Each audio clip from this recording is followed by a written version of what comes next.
it's actually progressed beyond information warfare. It's now cognitive warfare. The mind is the battle space. And again, for your non-military viewers, the battle space is the land, air, and sea, and that makes sense because they're the geographical areas in which we fight. But then you've also got the cyber domain and space, and you start to think, okay, we have to fight in other places, and cyber particularly now, that's not geographically located, but it's a domain nonetheless. Well, cognitive warfare is the battle for your mind, and not just what you think, but how you think. And we have been subjected to us, the entire globe. We've been subjected to this brainwashing, and it's nothing but brainwashing for decades and decades and decades, quite sophisticated, quite carefully adept. And so I say to people, if you think that you've come to your conclusions about life on Earth because you're a smart individual that can rationally examine all the potential inputs and come up with a series of conclusions, you're dreaming. You're literally dreaming. Because by controlling Hollywood, by controlling the stories, and here's why stories are important. That's why Hollywood is so critical. And I think it was Joseph Stalin said, if I controlled Hollywood, I could control the world.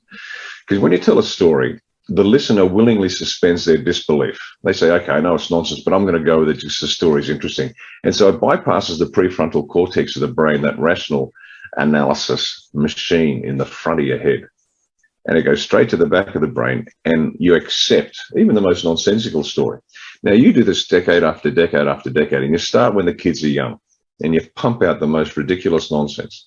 By the time they hit 21, 22, 23, they're brainwashed, they're done.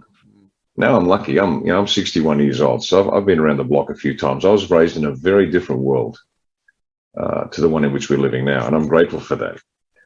And I can raise my kids knowing that there is a better way of living than what most young kids have got going today. Yeah. So we've been brainwashed, and it's going to take us decades. And I've said this to our team: it's going to take us decades to really repair all the damage that's been done to Australia.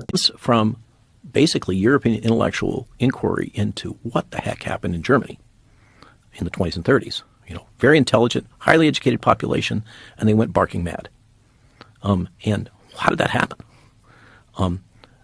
The answer is mass formation psychosis.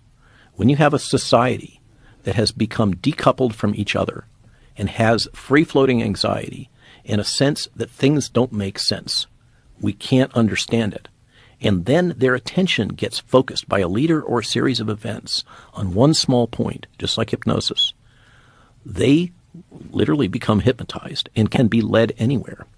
And one of the aspects of that phenomena is the people that they identify as their leaders, the ones typically that come in and say, you have this pain and I can solve it for you. I and I alone, okay, can fix this problem for you. Okay, then they will follow that person through. It doesn't matter whether they lie to him or whatever. The data are irrelevant. And furthermore, anybody who questions that narrative is to be immediately attacked. They are the other. This is central to mass formation psychosis. And this is what has happened. We had all those conditions. If you remember back before 2019, everybody was complaining, the world doesn't make sense, blah, blah, blah. And we're all isolated from each other. We're all on our little tools.